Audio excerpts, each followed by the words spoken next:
मित्रों नमस्कार। आशा है आप प्रसन्न होंगे, खुश होंगे। दीपावली की शुभकामना आप सभी को। आज के सत्संग का विषय है एक प्रश्न।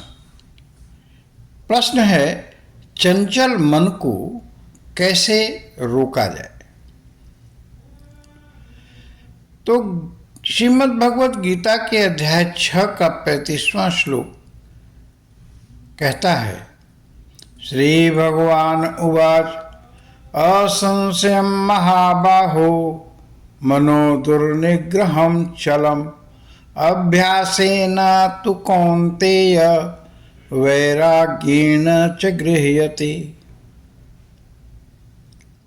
अर्जुन के यह पूछने पर कि मन तो बहुत चंचल है, हे वासुदेव, मन को कैसे स्थिर रखें, क्योंकि अभी तक जो भी आपने उपदेश किया है वो बिना मन के निग्रह के संभव नहीं है। तो भगवान उसका उत्तर देते हुए कहते हैं, हे महाबाहु, निस्संदेह मन चंचल और कठिनता से वश में आने वाला है, परंतु हे कुंती पुत्र अर्जुन, यह अभ्यास और वैराग्य से वश में हो जाता है। भाव यह है कि अर्जुन के द्वारा जो बात कही गई थी उसका समर्थन करते हुए भगवान मन को वश में करने के उपाय बतला रहे हैं। अर्जुन ने तो उसे इम्पॉसिबल कह दिया, लेकिन भगवान कहते हैं इम्पॉसिबल तो नहीं है, कठिन अवश्य है। कहते हैं असंशयम, यानी निस्संदेह, मनो दुर्निग्रहम चलम, मन निग्रह करने में कठिन है। यानी भगवान भी इस बात को मानते हैं कि इसमें संशय नहीं है, मन जल्दी निग्रह नहीं हो सकता। भगवान मानते हैं कि मन मथाने की तरह इंद्रियों को मस देता है, अत्यंत बलशाली है, दृढ़ है। इसे रोकना वायु को रोकने जैसा है।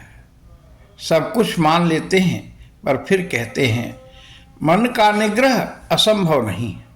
दो साधन बताए इसे करने के लिए, अभ्यासेन वैराग्येन, अभ्यास और वैराग्य से।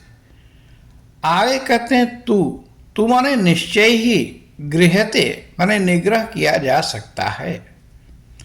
कौन्तेय संबोधन है अर्जुन के लिए। वे कुंती के पुत्र थे, इसलिए उनका नाम कौन्तेय भी था। इसी श्लोक में अर्जुन के लिए एक विशेषण और आया है, और वह है महाबाहु। क्यों कहा महाबाहु?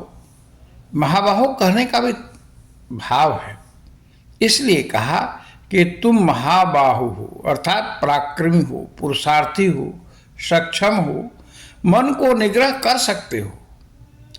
उसे अति बलवान कहकर तुम पीछे मत हट जाओ। अब दो बात निकल के आई कि एक अभ्यास क्या है? तो अभ्यास यानी वे कृत्य जिससे मन विषयों को छोड़ परमात्मा में ही लग जाए। कौन से कृत्य ऐसे हैं? बार बार यह सोचना कि परमात्मा सर्वत्र है। जो भी आप देखें उसमें उसकी धारणा दृढ़ करें। गीता के अध्याय 6 का श्लोक 29, 30, 31, 32 को इस संदर्भ में देखा जा सकता है।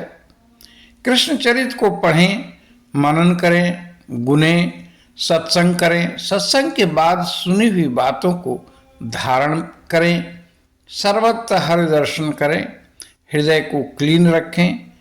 क्रोध, लोभ, मोह, ईर्ष्या आदि से मन को, हृदय को मुक्त रखें। हर स्थिति में प्रसन्न रहें, हरि नाम का जप करें। ये क्रियाएं अभ्यास में आती हैं, तो अभ्यास ब्रेक नहीं होना चाहिए। अब आता है वैराग्य। वैराग्य को अगर हम विच्छेद कर दें तो वैराग होता है, अर्थात राग रहित होना। राग क्या है? राग है संसार के विषयों में लगाव। तो विषयों के लगाव से दूर कैसे हो जाए व्यक्ति? तो कहते हैं इसके लिए इसमें दोष दर्शन करें।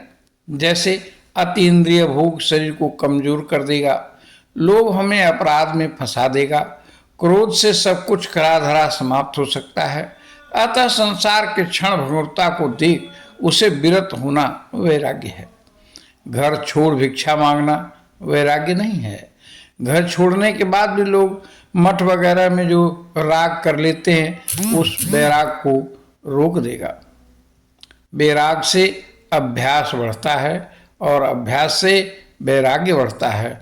अतः इन दोनों में किसी एक को ठीक से साध लें तो साधक को सफलता मिल सकती है।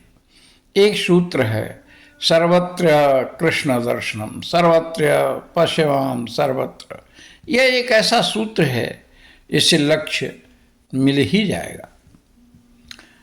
कृष्ण ने कहा, lord Krishna said, O mighty armed one, undoubtedly the mind is fickle and difficult to master, but it can be controlled by diligent practice, O Arjun, and detachment from sense enjoyment.